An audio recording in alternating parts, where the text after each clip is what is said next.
Mesdames, Messieurs, fidèles amis de l'autre journal, nous voici dans une nouvelle semaine avec une nouvelle émission concoctée pour vous après une pause due aux attaques qu'a subi notre page YouTube. Maintenant, les choses semblent aller à la normale parce que nous vous l'annoncions la semaine dernière à la dernière émission et plusieurs attaques ont eu lieu sur notre page YouTube, la page de Ferdinand Haïté sur laquelle votre émission passe. Et grâce à nos équipes, techniciens, nous avons réussi à parer au plus pressé, à annuler toutes ces attaques-là et nous avons pu sécuriser la page grâce aux bonnes volontés. Merci de nous suivre sur cette page Ferdinand Haïté pour votre émission, notre émission L'autre journal. Nous annonçons aussi que entre-temps, c'est la communauté YouTube qui nous a averti, ce qui a fait que nous n'avons pas publié de vidéos d'émissions sur la page parce que nous avons eu un avertissement d'une semaine. Voilà, nous avons repris. Merci beaucoup. Aujourd'hui, nous sommes avec nos invités sur ce plateau, deux invités que vous connaissez très bien. Il s'agit de Francisco Napo Koura, il est le directeur de publication du journal Tampa Express. Francisco, bonjour. Bonjour Ferdinand. Vous avez toutes les salutations des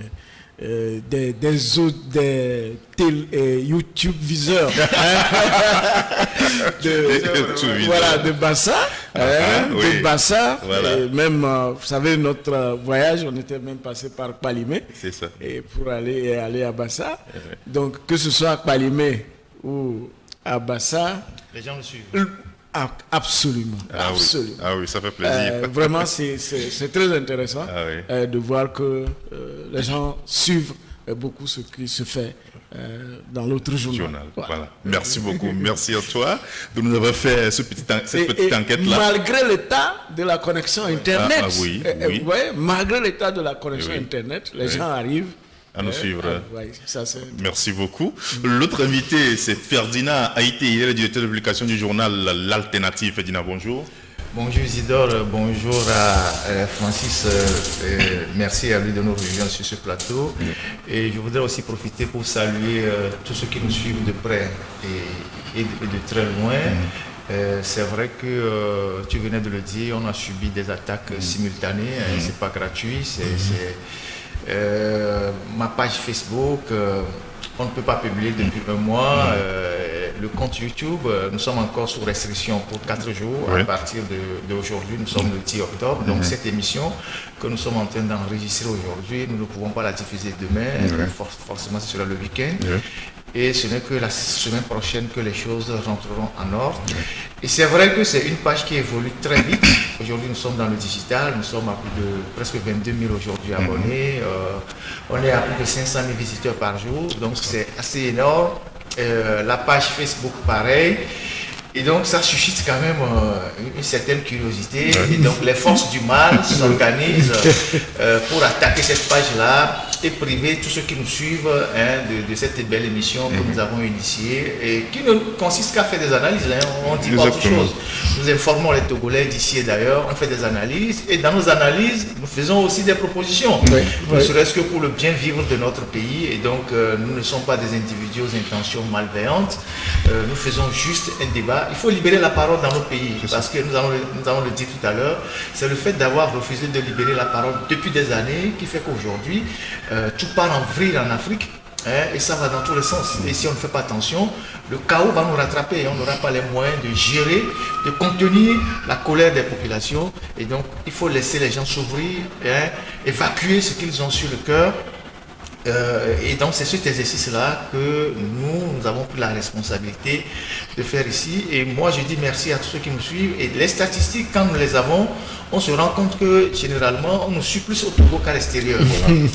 Dans les statistiques détaillées, et Franco vient de le confirmer, quand nous sortons nos statistiques détaillées pour voir ceux qui suivent réellement, soit cette émission YouTube ou ma page Facebook, on est plus suivi à l'intérieur qu'à l'extérieur du Togo. Ce qui est vraiment encourageant parce que les Togolais ont besoin d'avoir de l'information. Il faut porter l'information vers les Togolais et on voit aussi le taux de pénétration de l'Internet dans notre pays. Ouais. Je pense qu'il y a un travail à faire. Donc merci à Franco qui prend son temps pour venir nous accompagner dans cette émission. Et donc je le précise, nous enregistrons aujourd'hui le 10 octobre.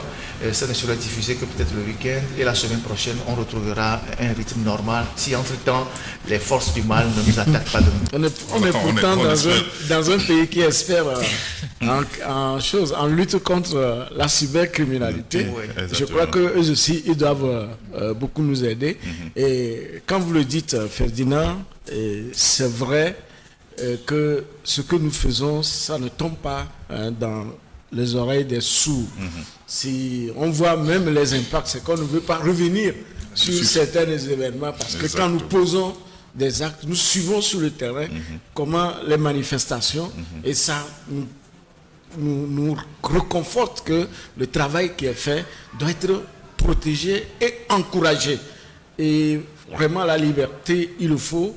On ne peut plus aujourd'hui, disons, faire la presse sans choquer. Monseigneur Bariga l'a dit déjà, on ne peut que choquer. Maintenant, quand ça choque, il faut que chacun essaie de faire mieux pour que son nom ne revienne plus comme c'est pas normal. Parce que ce pays-là, c'est nous tous qui devons le construire. Vraiment. Dans le Togo de demain, il y a celui d'aujourd'hui. Voilà. Merci. En tout cas, merci beaucoup aux invités. Il y a beaucoup de travail à faire. Nous sommes en train de sécuriser nos pages, en tout cas. On espère qu'il n'y aura plus d'attaques. Voilà, voilà les sujets qui nous réunissent autour de ce plateau aujourd'hui. D'abord, nous allons parler de l'éducation, l'enseignement. Les enseignants ont été libérés il y a quelques jours, mais les élèves demeurent encore en prison. Nous allons en parler tout à l'heure. Et au second sujet, nous aborderons les engrais. Les engrais aux agriculteurs. Aujourd'hui, pour cette saison, de 2022-2023. 2022-2023, voilà, il y a un problème au niveau des engrais aux agriculteurs. Nous allons en parler tout à l'heure. De quoi s'agit-il? Nous allons en parler. Nous allons boucler cette émission avec les putsch en Afrique de l'Ouest, avec le Burkina qui est en scène en ce moment. Merci de nous suivre et voilà. Rebonjour, chers invités. Oui, bonjour. Francis, la semaine dernière ou bien il y a quelques jours, nous avons appris la libération des enseignants. Nous avons dit ça, nous avons parlé de ça sur ce plateau. Nous avons plaidé à la libération des enseignants et des élèves parce que la rentrée approche. Maintenant, nous sommes de plein pied dans la rentrée. Les enfants ont repris les classes il y a 2 semaines. Qu'est-ce que ça vous inspire, cette libération des enseignants, alors que 2 élèves ou 3 élèves sont encore en prison? Oui, vous savez, c'est un grand regret pour moi personnellement de voir que, en fait, pour être un bon citoyen, un grand citoyen au Togo, il faut passer par la prison. Je crois que c'est la marque que nous laissent les autorités. Il y a d'autres formes de punition. Au-delà de la prison, il y a d'autres formes de punition, encore que les actes commis ne sont pas aussi tellement ou trop graves. On pouvait, parce que de quoi on condamne les élèves et les enseignants, c'est d'avoir voulu mener des actions. Et surtout, les enfants ont été, disons, accusés d'avoir porté atteinte aux édifices publics.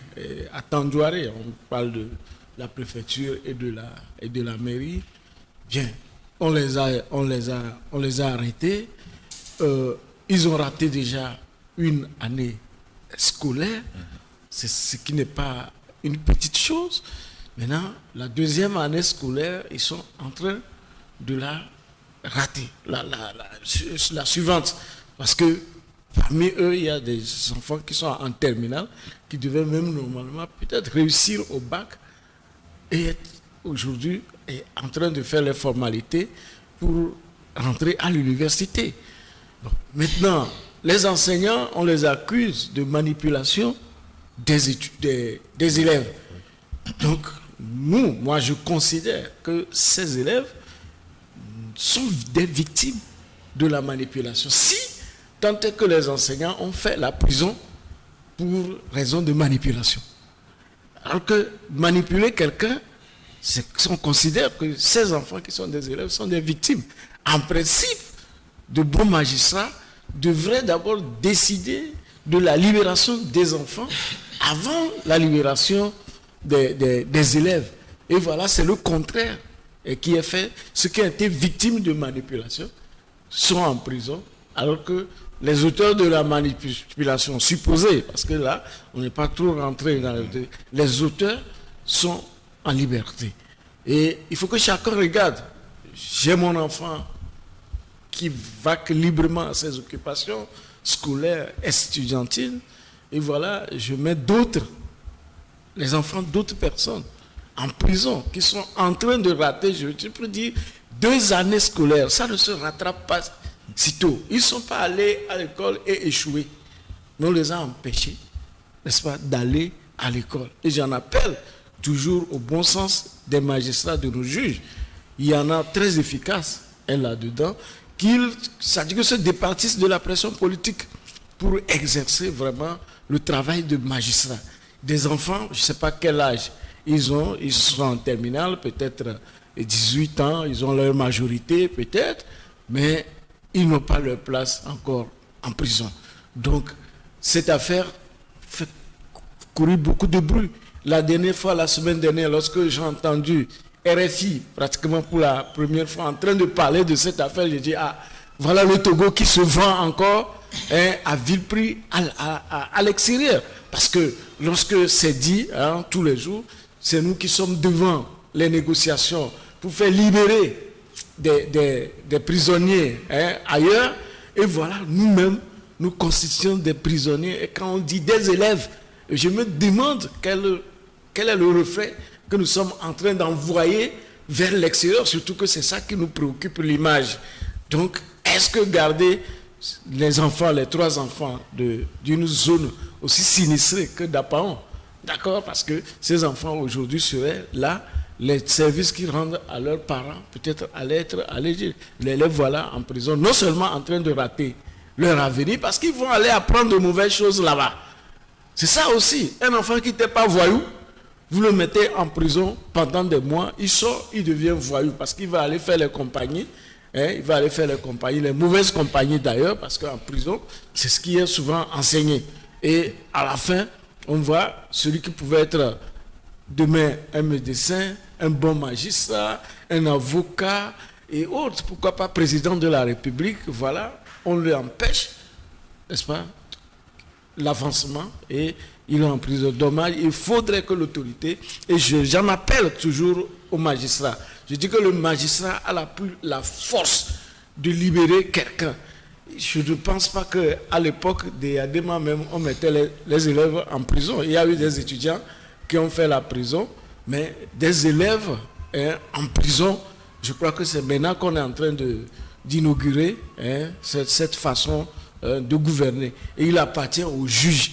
Et il y a des juges qui peuvent dire au chef de l'État, qui peuvent dire à Madame la Première ministre, qui peuvent dire aux ministres, aux autres que non, nous devons avoir une autre façon d'appréhender ce problème.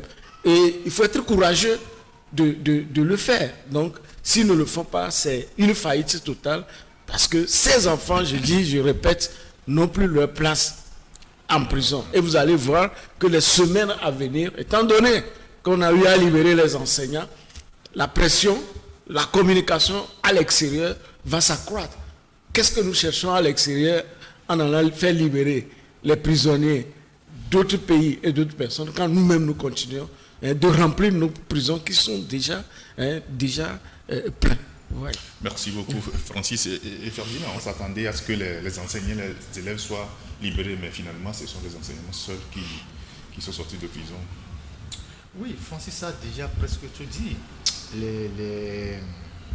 Comment on les appelle, les enseignants, eux, ils ont déjà perdu leur boulot. Si je peux, je pense que c'est ça. Ils sont licenciés. On les a jetés en prison. Nous avons crié ici qu'il faut les libérer. Leur place n'était pas en prison. C'est des gens qui avaient des revendications liées à leurs conditions de travail et de vie. C'est vrai qu'entre-temps, le ton est monté entre les autorités et les enseignants, mais il n'y avait pas matière à envoyer des gens en prison pour cela, parce que chez nous, la prison est devenue un truc banal. Alors que quand on rentre en prison, on en sort parfois totalement perdu. Voyez-vous, parce que le milieu carcéral dans nos pays, et surtout au Togo, c'est un milieu totalement inhumain. Vous voyez, donc c'est un milieu qui est conçu pour détruire l'individu. Et donc maintenir ces enseignants en prison, c'était quand même... c'est-à-dire que c'est la marque même de la dérive, des dérives dans notre pays. Et puis ensuite, le cas des élèves. On a toujours plaidé la libération de ces élèves-là. On a fait des émissions, on a dit la place de ces élèves n'était pas en prison, c'est vrai. On dit qu'ils ont commis des actes de vandalisme et tout. Si on a décidé de les punir pour quelques semaines, après il faut les relâcher. On ne pouvait pas les garder, ils ont perdu une année, ils sont en train d'en perdre la seconde. Et je ne pense pas que dans ce pays, j'écoute des gens qui disent force à la loi, machin, qu'il faut que l'État rétablisse l'ordre. Mais il y a des gens qui ont tué des élèves dans ce pays. Il y a des gens qui ont tiré à balles réelles sur des élèves dans ce pays. Je ne pense pas qu'ils sont en prison. Ou bien vous pensez qu'ils sont en prison? Et Anselme Sinandare, voilà. Ceux qui ont tiré sur ces deux enfants-là, le petit Jojo, voilà, ils sont en prison. Oui. Des gens qui ont enlevé des vies humaines, avec des rapports qui sont clairs et nets, des responsabilités ont été situées. On connaît les assassins de ces élèves-là. Je ne pense pas que ces gars sont en prison. Alors, entre ceux qui ont tué et qui ne sont pas en prison, et donc, l'impunité leur est garantie depuis des années. Et ceux qui ont vandalisé quelques immeubles, là, qui a sa place en prison en réalité? Donc, voilà comment notre pays fonctionne. Donc, ceux qui disent force à la loi, là, si force devait rester à la loi, ceux qui ont tué les élèves de Daparon devaient être aujourd'hui en prison. Ils ne le sont pas. Donc, il faut arrêter d'avancer des arguments hémiplégiques pour justifier des situations. La place de ces élèves-là n'est pas en prison. Il faut les libérer. Il faut que ces élèves reprennent les classes. Parce que des citoyens comme ça, lorsqu'ils seront détruits en prison et que vous allez les libérer après, ils seront des dangers pour la République. Et donc, nous ne pouvons pas continuer par faire bonne conscience ailleurs, en mettant toute notre diplomatie, l'argent, les moyens financiers à la disposition d'une médiation pour libérer des prisonniers dans un autre pays que Francis ne voulait pas nommer, c'est-à-dire le Mali, pendant que dans notre propre pays, nous continuons de maintenir nos propres frères en prison. Et quand nous avons parlé de ce sujet-là, on ne s'est pas arrêté seulement sur les élèves, on ne s'est pas arrêté sur les enseignants. Il y a des gens qui sont en prison, dont les vies sont en train d'être détruites par une justice qui refuse de dire le droit. Et tous ces gens qu'on a ramassés dans les histoires de Tigre Révolution, qui sont en prison. Encore à prison. Tous ces gars qu'on a ramassés dans les histoires les Timo Oré qui sont en prison, les Jean-Paul Omolo qui sont en prison et maintenus dans une situation de détention exceptionnelle. C'est-à-dire qu'il n'est pas dans une prison conventionnelle. Il est toujours dans les mains des services de renseignement alors que sa place devait être dans une prison conventionnelle. On a Pachanya Singwe et le reliquat de cette affaire d'atteinte à la sécurité de l'État qui sont toujours en prison, même malades, on refuse de les libérer. Pendant ce temps, nous prenons de l'argent, nous mobilisons les moyens pour aller libérer d'autres prisonniers pour un autre pays ailleurs, parce que... Qui a plus de moyens que nous-mêmes. Qui a plus de moyens que nous, parce que justement, nous voulons redorer notre propre blason. Donc, on dit oui, la diplomatie togolaise et tout ça. Donc, moi, je continue de dire, au-delà des enseignants, au-delà des élèves qui seront certainement libérés parce qu'il n'y a aucune raison de les garder, il faut prendre des mesures d'apaisement général. Il faut libérer tout le monde. En tout cas, tous ceux qui doivent être libérés, il faut les libérer. Des gens sont en détention préventive depuis 3 ans, 4 ans. Dans quel pays on voit ça? La Commission africaine des droits de l'homme vient de séjourner dans notre pays. Voilà. Ils viennent de partir. Et ce qu'ils ont constaté, nous tous nous le savons, c'est catastrophique. Oui. Les prisons togolaises sont des mouroirs. On ne peut pas continuer à garder des gens. Et ça, c'est le reflet de la justice de notre pays. Oui. C'est le reflet du fonctionnement de la justice de notre pays. Où on envoie les gens en prison pour un oui ou pour un non. C'est-à-dire que quelqu'un décide, avant même que la personne ne comparaisse devant le juge. On a déjà décidé son sort. Le juge, lui, ne fait que avaliser. Je t'envoie en prison. Oui. Jusqu'au jour où celui qui est envoyé en prison décide encore de le sortir et le juge, lui, il acte encore. Ce n'est pas normal. Ce n'est pas normal. Et les juges qui font ça, nous sommes des hommes, on est des individus. Les juges qui font ça. Moi, depuis quelques jours, je prends plaisir à suivre ce qui se passe en Guinée-Conakry. Même si des gens disent non, il ne faut pas faire ça. Je suis.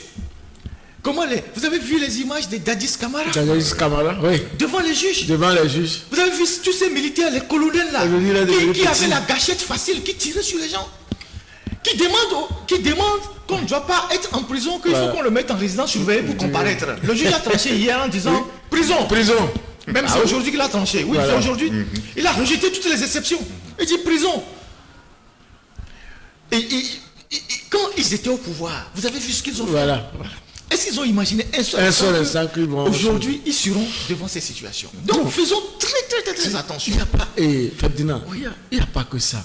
Comme vous l'avez dit, en prison, il y a des gens, l'année surpassée du Covid, on est arrivé à faire libérer un garçon, mais qui a fait plus de 2 ans de prison, qui n'a jamais été devant le juge. Ça doit être le 7e substitut. D'abord, le juge même était en congé, c'est-à-dire que était sous, il a demandé, comment on l'appelle, mise en disponibilité, il est parti.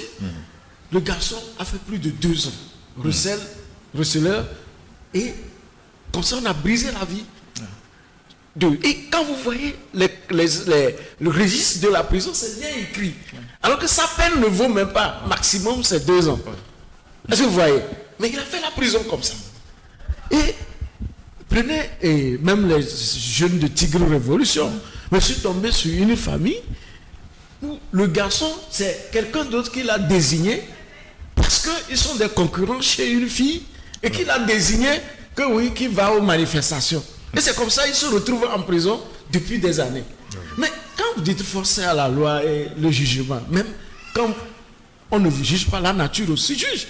Je me souviens, quand on était à l'université, il y avait eu un premier ministre dans ce pays. On était parti pour nos revendications, mais il nous dit, regardez, vous avez 25 ans, en allant 30 ans, vous êtes encore en 2e année, chose à l'université, que moi, mon enfant qui a à peine 20 ans, 21 ans, en train de faire son doctorat quelque part. Mais nous avons attendu jusqu'à voir un jour ces enfants, on ne les a jamais vus. Alors que c'est l'État qui s'est occupé de leurs soins. Lorsqu'ils étaient malades, c'est l'État qui s'est occupé pratiquement même des obsèques. Est-ce que vous me comprenez? Je donne un autre cas. Dans nos revendications, il y a quelqu'un, un officier présentement en prison, il avait mis un pistolet sur la tête d'un de nos camarades qui va le fusiller. D'accord? Il est où aujourd'hui? Il est en prison. C'est aujourd'hui, nous, on est en train de militer pour la libération. Je vous donne un dernier cas. Un ancien ministre dans ce pays, il était ministre de l'Agriculture à la mort de Yadema. Il a juré, il a dit à 2 de nos camarades, qui sont des frères d'ailleurs, que tant que lui vivra, ils ne trouveront jamais du travail autour. Et effectivement, c'était difficile. Ils ont passé tous les concours dans ce pays. Ils n'ont jamais réussi à un seul concours. Sauf aujourd'hui, ils sont dans le privé. Mais ce ministre-là, il est où? Je ne sais pas si vous comprenez. Je dis que si les gens pensent qui vont agir comme ça sur la vie des autres, parce qu'ils sont en train de préserver les leurs, c'est un faux problème. Il y en a beaucoup qui sont sur la route de, comment l'appelle-t-on, la Zébé, qui sont sur la route de Zébé, si ce n'est pas au Togo, mais ailleurs aussi. Je ne sais pas si vous comprenez, parce que vous avez pris le temps, le moment de piétiner la vie des autres. Ah oui, on ne tue pas impunément, ça c'est un problème. Vous ne pouvez pas mettre quelqu'un en prison comme ça impunément. La vie là, ça aussi ça paye. Si ils ne sont pas rattrapés demain par l'histoire, comme Ferdinand le disait aujourd'hui pour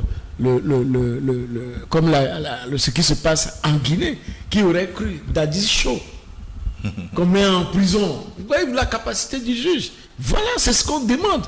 À l'époque, quand je parle des magistrats, vous prenez, et quand j'étais content du retour du doyen Abdoulaye Yaya, mais c'était des gens, mais devant, et il y a des moments, il y a des moments, dit faites ça, ils disent non, excellence, on ne peut pas faire ci, on ne peut pas faire ça. Voilà les conséquences. Mais qu'est-ce qu'on peut faire?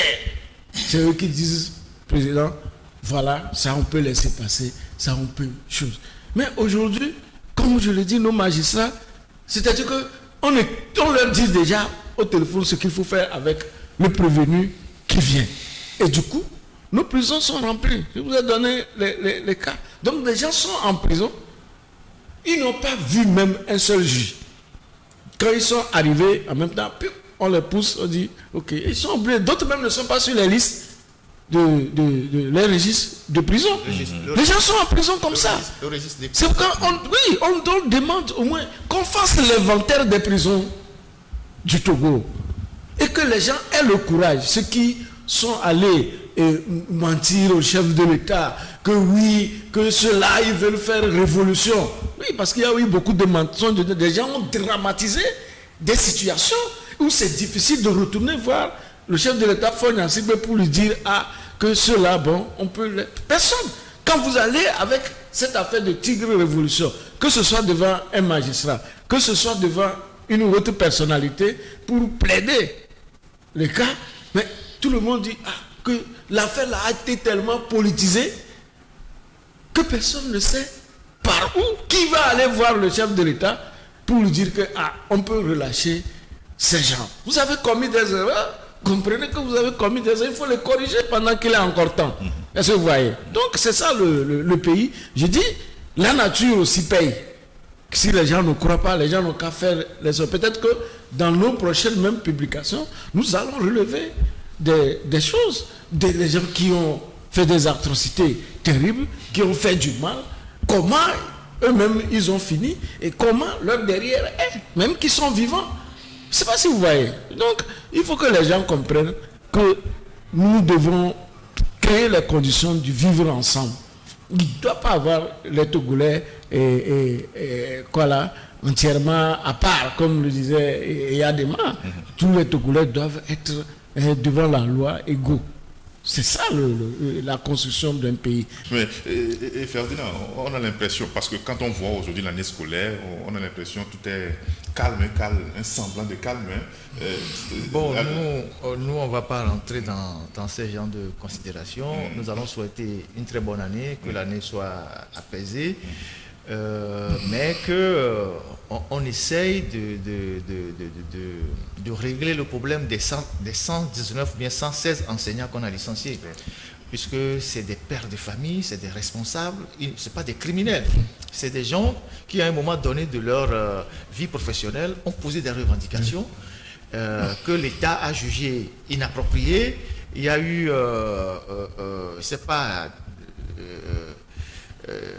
des dérives verbales. C'est la vie humaine. Et ça ne suffit pas pour licencier des gens qui ont fait 20 ans de carrière, 15 ans de carrière. Ouais. Et puis, un matin comme ça, ils se retrouvent totalement dans l'incertitude, sans avenir. Leurs enfants, personne ne sait ce qu'ils vont devenir. Et c'est pas comme ça qu'on construit une nation solide. C'est pas comme ça qu'on construit une nation solidaire. C'est pas comme ça qu'on construit un pays apaisé. Donc, je pense que la rentrée vient d'être effective. Si on ne fait, on ne les veut plus dans l'enseignement, il faut leur trouver un autre endroit, un autre point de chute où leurs acquis salariales seront préservés. Parce que c'est des gens qui ont passé des années à former des générations d'individus qui sont déjà des cadres de cette République-là. C'est ce que moi j'ai à dire. Maintenant que le calme est revenu dans le secteur de l'enseignement, il faut évacuer ce contentieux-là et l'évacuer dans le bon sens, l'évacuer dans l'apaisement, l'évacuer avec une touche d'humanité. C'est tout ce que moi je peux dire par rapport à l'endroit du gouvernement. Maintenant, pour revenir au juge, avant que Francis me prenne la parole, et vous savez, en France, je ne sais pas si ça se fait régulièrement, mais en Suède et en Hollande, lorsqu'on construit une prison, les juges sont les premiers à faire l'expérience de l'incarcération. Les juges vont en prison pour passer parfois 3 jours, 1 semaine, pour s'acclimater, voilà, pour vivre le milieu où il décide d'envoyer un citoyen. De telle sorte que quand il est amené à dire la loi, il évalue la gravité de son acte. La semaine, il y a 2 semaines, plusieurs juges étaient en prison, je pense que c'était en Suède ou bien en Hollande, pour faire cette expérience-là. Même en France, ça arrive. Pour faire cette expérience-là, il faut que chez nous, on commence par envoyer des juges en prison, pas en les condamnant, mais en allant faire l'expérience carcérale, voilà, de 2 ou 3 jours, pour qu'ils s'acclimatent, pour qu'ils voient eux-mêmes le milieu où ils envoient les gens. Comme ça, lorsqu'ils sont dans leur touche là pour décider de la vie des gens, par rapport à l'acte que le prévenu a posé devant eux, ils doivent comprendre que si je l'envoie pour 6 mois, je l'envoie pour 1 an, je l'envoie pour 10 ans, voilà dans quelles conditions je l'envoie. Je ne sais pas si vous voyez. Et ça, il faut qu'on pose le débat. Parce que on a le sentiment que chez nous, quand on est juge là, et qu'on fonctionne dans un pays où l'impunité est garantie comme le Togo, où les juges sont totalement politisés, on peut décider de la vie ou la mort d'un individu. Ce n'est pas étonnant qu'aujourd'hui on voit des juges finir très mal leur carrière. Donc, soyons justes pour le peu de temps que nous avons à passer sur cette terre, de telle sorte que on ne laisse pas à nos progénitures des situations spirituellement compliquées. Voilà. Voyez-vous. Donc, moi je pense que il faut aujourd'hui, en attendant que notre diplomatie fasse des prouesses au Mali, pour libérer les soldats de Ouattara, pour en faire un trophée, une victoire, libérons nos prisonniers. Nous avons plein de prisonniers au Togo. Nous avons des Togolais qui sont citoyens de ce pays qui ne peuvent pas rentrer au Togo aujourd'hui, contraints à l'exil par la politique. Ils sont nombreux. Ils sont nombreux, on ne veut pas les citer. Il y a des gens qui ne peuvent pas rentrer. Il y a des gens qui sont en exil. Il faut un apaisement général. C'est quelle politique on fait et on ne s'entend jamais. Qu'est-ce qu'on fait dans la vie? Mais c'est quoi le problème? On ne peut pas s'asseoir pour discuter et régler ça. Mais le pouvoir pour lequel vous faites ça là, un jour le pouvoir va vous quitter. Ça va quitter. Le pouvoir va vous quitter, que vous le veuillez ou pas. Non, mais vous n'êtes pas le premier à commencer. Même vivant dans le même système, il suffit qu'on vous dégomme, c'est fini.